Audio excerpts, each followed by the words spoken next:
दोस्तों आज हम समझेंगे ऊर्ध्वपातन। ऊर्ध्वपातन वह प्रक्रम जिसमें ठोस पदार्थ द्रव में बदले बिना सीधे गैस में परिवर्तित हो जाता है, ऐसा प्रक्रम कहलाता है ऊर्ध्वपातन। जैसे कपूर है, अगर कपूर को आप खुला छोड़ दें तो द्रव में बदले बिना वो सीधा सीधा बांस में बदल जाता है और आपको लगता है कि वो गायब हो गया। ऐसे ही क्विनैन की गोलियां हैं, वो द्रव में नहीं बदलती और सीधा सीधा गैसीय अवस्था में परिवर्तित हो जाती है। तो ये जो घटना है, ये जो प्रक्रम है, ये कहलाता है ऊर्ध्वपातन। जनरली क्या होता है कि किसी भी अगर ठोस पदार्थ है, जैसे हमारा बर्फ है, अगर बर्फ को ही हम अगर इसका तापमान अगर बढ़ाते हैं तो पहले वो द्रव में बदलेगा, उसके बाद उसका और ज्यादा तापमान बढ़ाते हैं तब वो गैसीय अवस्था में परिवर्तित होता है, तब वो वाष्प बनता है। लेकिन ऊर्ध्वपातन में जो ठोस होते हैं वो अगर सीधा सीधा गैसीय अवस्था में परिवर्तित हो जाते हैं तो ऐसी जो घटना है, ऐसा प्रक्रम कहलाता है ऊर्ध्वपातन। दूसरा हमारा आज का टॉपिक है बाष्पीकरण। बाष्पीकरण ये जनरली एक सामान्य ताप पर खुली सतह से धीरे धीरे द्रव का गैसीय अवस्था में जो परिवर्तन है उसको हम बाष्पीकरण कहते हैं।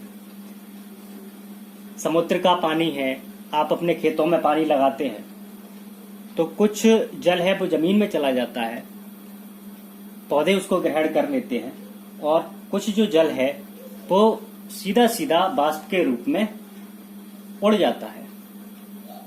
ये जो घटना है ये बाष्पीकरण कहलाती है। ये किसी भी तापमान पर हो सकती है।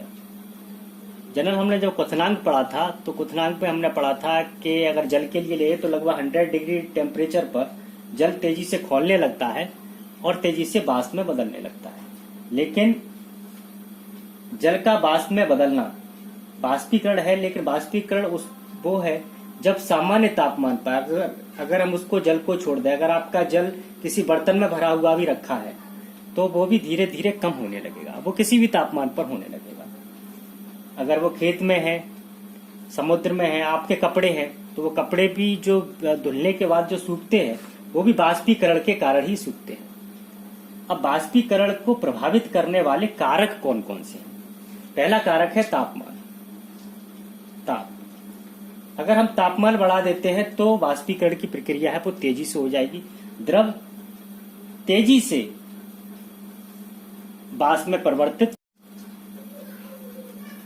अगर जल आपका किसी बाल्टी में रखा है तो उसका बाष्पीकरण बहुत, इसका क्षेत्रफल बढ़ा देते हैं तो इसका बाष्पीकरण जो प्रभावित करने वाला कारक है वो है वायु। आपने देखा होगा कि अगर धूप ना भी निकले और अगर वायु अगर तेज चल रही है तो आपका कपड़े जल्दी सूख जाते हैं, यानी उसका बाष्पीकरण तेजी से होने लगता है। तो वायु भी बाष्पीकरण को प्रभावित करती है। एक चौथा कारण है आर्द्रता, जिसको आप कहते हैं ह्यूमिडिटी। अक्सर देखा है बारिश के दिनों में आर्द्रता बढ़ जाती है। आर्द्रता बढ़ने का कारण रहता है वायु में जल वाष्प की मात्रा। तो बारिश के दिनों में जल वाष्प की मात्रा वायुमंडल में बहुत ज्यादा होती है, वायु में उसकी मात्रा ज्यादा होती है, जिसके कारण बाष्पीकरण फिर धीमी गति से होता है। और आपने कपड़े भी देखा होगा कि बारिश के दिनों में कपड़े बहुत धीमी गति से सूखते हैं और उनमें बदबू भी आने लगती है। नमी के कारण उनमें बैक्टीरिया और कई प्रकार के जीवाणु उत्पन्न हो जाते हैं और बदबू आने लगती है। तो आज के ये दो टॉपिक ऊर्ध्वपातन और बाष्पीकरण।